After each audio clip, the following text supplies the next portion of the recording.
WNST touts the sound of 1-0, the sound of winning on the road, the sound of beating a division rival on the road, the sound of a shutout. We have nothing but good vibes around here, and lo and behold, here come the Cleveland Browns, not the Indians, because the Indians beat the Orioles over the weekend, so certainly Baltimore looking to do them dirty this week. This guy, if you go to his Twitter page at IDP Sharks, Gary Davenport is wearing a mythical, because it's sort of a cartoon, Browns hat on his head. He is an NFL analyst at Bleacher Report, as well as the IDP senior staff writer for Fantasy Sharks. He's a fantasy football player, but a big fan as well. We welcome Gary Davenport back on from Bleacher Report. Dude, it's a mano-a-mano this week, man. You and me, all the Cleveland-Baltimore angst, we get to get that going again here this week. Hey, the Browns coming off that 13th straight opening day loss, so how can you not love that? Yeah. Well, I guess this is a week where you take stock, right? If you're the Kansas City Chiefs, you feel pretty good. If you're the Patriots, you don't feel so good. Certainly, if you're the Houston Texans, you don't feel good at all. But around here in Baltimore, we had no idea what to make of all of this. I don't think you did either. I remember having you on about a month ago, and no one was particularly high on the Ravens. I don't think that anybody was really down on the Bengals. I think that most people felt like they did a decent job of drafting and that the offensive line would come together. Clearly on Sunday, it did not. Ravens pitching a shutout. Andy Dalton's a mess. I don't know if the Bengals stink or not, Gary, but I think the Ravens are going to be okay, certainly defensively. Yeah, you have to. I mean, anytime you can come out and shut out a division rival on the road to open the season, you have to love that. I would say it's maybe a little bit of a grain of salt game. You know, Andy Dalton turned the ball over 5 times, including more than once in his own end of the field, and essentially the game was handed to the Ravens on a plate. Now, they took care of business, and they got the win. But, I don't know that I'd start making those postseason plans just yet, although on the flip side, the Pittsburgh Steelers were able to defeat the Cleveland Browns yesterday, but they did not look especially sharp. So I think if you're a Ravens fan, you can look at it and say, hey, we could be right in this in the AFC North this year. Well, you watched more of the Cleveland-Pittsburgh game than I did, and I know you're monitoring all your fantasy stuff around the league and whatnot. Make a case for the Browns improving at this point, because we're going to see them this week. Oh, I think we did see some reasons for optimism yesterday. Deshaun Kaiser, for his first ever NFL start, I mean, you're going up against a defense in Pittsburgh that throws a lot of things at a quarterback that I'm willing to wager Deshaun Kaiser's never seen before. I mean, you don't see that zone blitz defense very often in the collegiate ranks. He played relatively well. I mean, there were some positive takeaways for Cleveland. It's just they have essentially no margin for error if they're playing a competitive team like the Pittsburgh Steelers or the Baltimore Ravens or just about anyone that's not the Indianapolis Colts. So they cannot make mistakes, and all it takes is a couple of those, and you see what happened yesterday. Although the Steelers were relatively flat for most of the game, they were still able to squeak out a 3-point win. The Browns might be better, but they've still got a ways to go. Steelers had trouble running the ball against the Browns. Le'Veon Bell did not run well, and I guess Antonio Brown was the difference maker in the game, and we know what that's like when you don't have a corner that can mark him, and quite frankly, Cleveland's best corner was playing for Pittsburgh on Sunday, right? Yeah, and Le'Veon Bell was maybe he was a little bit more rusty than the team wanted to let on. I think he only had 10 carries in the game. I would expect that you're going to see quite a bit more Le'Veon Bell in week 2 than what we saw in week 1. And, Antonio Brown, I believe, was 11 catches for 180-something odd yards. So it was, an Antonio Brown day at the office. 200-yard day to open the season. That doesn't suck, dude. I mean, that's pretty good. Right. Antonio Brown's going to get his. He's going to get his Sunday against the Ravens. You just have to try to, minimize the damage. Try not to let, as Cleveland did. He had 11 for 182, but he didn't catch a touchdown pass. So anytime you can keep Antonio Brown out of the end zone, you take the victories where you can get them.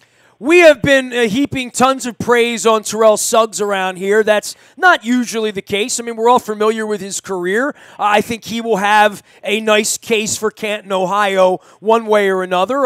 I would not be one of the guys inclined to vote for him to be in the Hall of Fame yet, but he is still out on the field, and there appears to be more football left in him. And I think around here we're all a little shocked by how incredibly spry he looked on Sunday. That's going to be a huge key for the Ravens moving forward is can they generate that kind of pressure on opposing quarterbacks every week? Because that secondary You got some great safeties in Eric Weddle and Tony Jefferson, but the cornerback position remains a potential area of weakness for Baltimore. And in today's NFL, where everybody wants to throw the ball 40 times a game, that's the kind of weakness that can be exposed pretty quickly, unless you can get after that quarterback and get him on the run and get him rattled a little bit. And they were certainly able to do that yesterday against Andy Dalton. If they can do that this weekend against Deshaun Kaiser, they'll get a win there.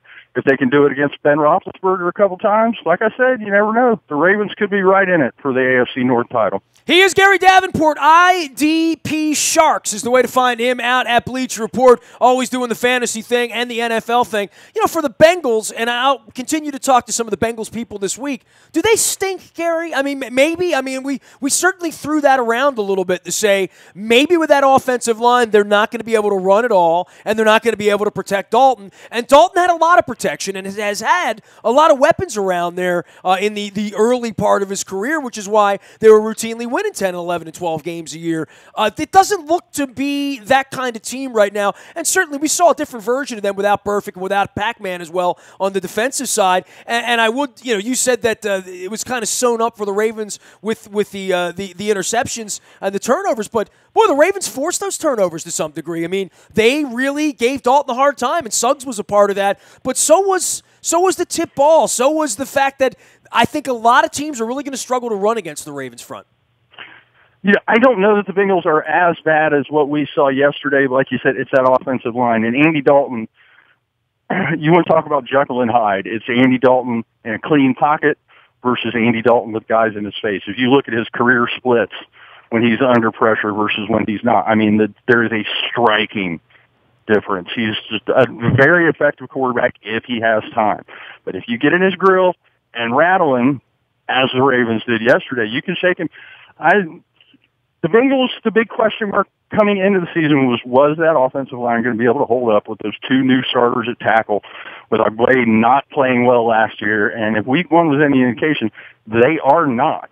So it's right now I'd have the Ravens as probably at least the second best team in the AFC North, and they're right there with Pittsburgh. You don't want to overreact too much to 1 week of football, but they looked good yesterday. Credit where it's due. You talk about overreacting or not overreacting. We have Jacksonville 2 weeks from now. We're going to be over in Wembley. By the way, for anybody coming over to London, we are throwing a huge party on next Saturday, at the Fox at XL in the Docklands area in East London. We're going to be taking the cable car across the Thames over to the O2. That's Saturday from 11 till 3.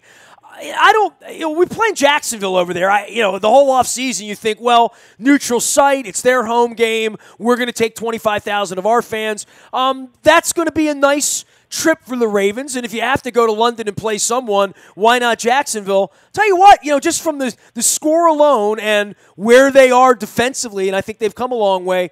And I know Houston wasn't much, especially at the quarterback position and offensively, but what's up with the Jacksonville Jaguars? Are they a year sort of later getting to the party like the Houston Astros or something? Because certainly a lot of people were expecting them to maybe think about 10 wins last year.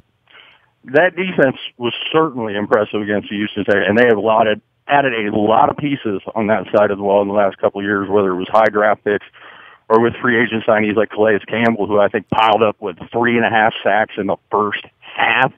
Yesterday against Houston. That's a guy who's never had 10 in a season. He's got 3.5 in half of the first game. Losing Allen Robinson hurts for the Jaguars, and I still have a hard time putting too much faith in Blake Bortles given his penchant for turning the ball over. And it's going to be interesting to see if Leonard Fournette can hold up under. I don't know that they can run him that many times every week without him breaking down by the end of the season, but the Jaguars win, 29-7. The LA Rams score more points than the Texans, the Bengals, the Giants, and the Seahawks combined. I think the apocalypse might be here, Nestor. I'm just saying. Well, there is a little part of this where after week one, it's an apocalypse for everyone who loses, right? I mean, that's going on in New England right now, certainly in Cincinnati where they had higher hopes and didn't score, in Tennessee where all the hype of the offseason gets washed away as Blackjack comes in there and wins a game. And then you mentioned the worst team in the NFL. You dabbled with the Indianapolis Colts. You threw that name around, and clearly if there's someone in need of Colin Kaepernick at this point, it might be Chuck Pagano, right? They need a boomer size and get somebody who's been retired for 20 years, and he'd do better than what Scott Tolzien. Yeah, the Colts are just. It's amazing how one player can make that much difference on a team. But without Andrew Luck, like you said, they're probably the worst team in the National Football League. You want to talk playoff teams that I think should maybe be freaking out a little bit? The Seattle Seahawks and the New York Giants. Their offensive lines just look horrible against the Green Bay Packers. Against good teams, though, Cowboys. too. Against two real playoff, against two 12-win teams, in theory, right? Yeah, but like the Dallas front four, that wasn't necessarily considered a strength of that team.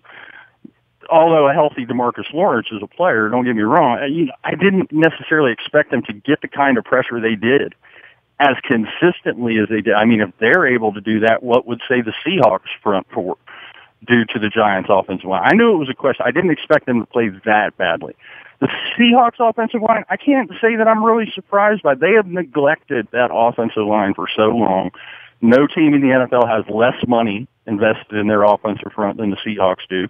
You lose Fant in the preseason. I mean, when you sign Luke Joeckel and he's considered an upgrade for your line, that's how you know your offensive line's in trouble.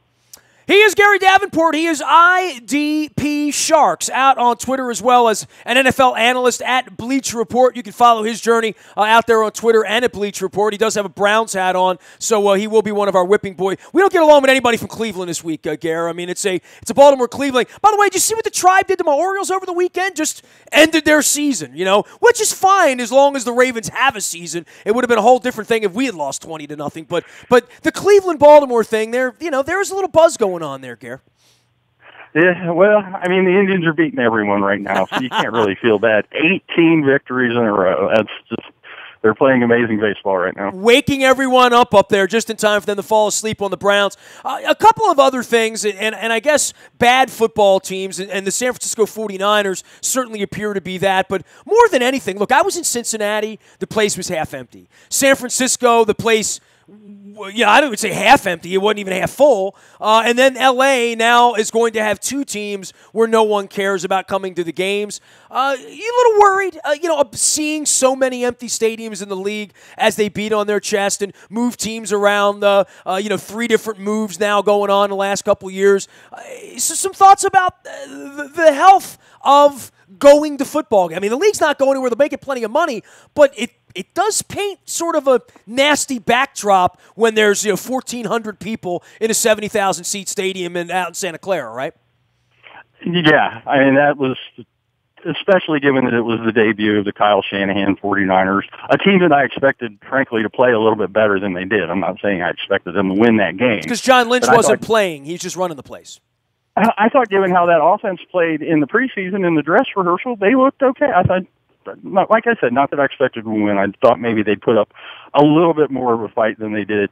San Francisco's a little surprising. Los Angeles, I mean, we've seen the half-empty stadiums in L.A. before. It's like a staple of Los Angeles. If you're not winning in L.A., the fans aren't going to be interested. So maybe with that big win for the Rams will stir up a little interest there. The Charger Stadium right now only seats 12 people, so I would think it would be fairly easy to fill up. Cincinnati's another team. The fans there, I mean, unless the team is really rolling, that's a stadium that always had a bit of trouble selling out. I mean, for every empty stadium in the NFL, there's still, Lambeau Field was rocking and rolling.